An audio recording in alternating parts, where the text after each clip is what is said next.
Hey, my name is Deon Estus, and I play music and produce and write and sing and smile a lot and have lots of fun. I play bass, piano, and drums, but mostly bass and keyboards. The Wham experience came about by when I was in Dublin. I got a phone call from George Michael's publisher, which was a guy called Dick Leahy, who used to run Bell Records in the old days of England, before my time, in the 60s, I would imagine. And he told me that he had a young man that was writing songs and that he wanted me to get together with and, do a couple of things with. And so I flew over to meet him. And we had a nice meeting. And we just had one meeting. And ever since that, we were, everything started. Wham was also one of the first groups ever to play China. That was very interesting, teaching people to, they had never heard music come from a speaker before. So it was very interesting to see their faces when they were looking at where the sound was coming from, and of course they had never seen a concert before, so they asked us to teach them what the Westerners do when we have a concert. So we told them, we scream and we go wild and we go crazy and we yell and we get into it because that's what we do. Did you say they'd never seen a speaker? They had never seen music come through a speaker. They had never had concerts like that before. Big amplifiers and speakers and light shows and people screaming and loud guitars banging, which, that was the theory. I mean, that's what we thought, but as we played the concert, you could hear a pin drop. It was as quiet as we're talking here now.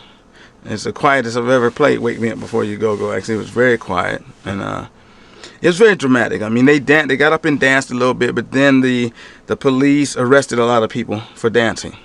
So it was quite a shock. It was very communist back then. It wasn't. This is the early 80s, just turning the 80s, and it was very, very strict. Our money was different.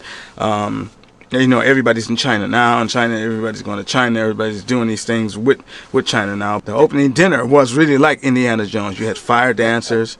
You had monkey brains.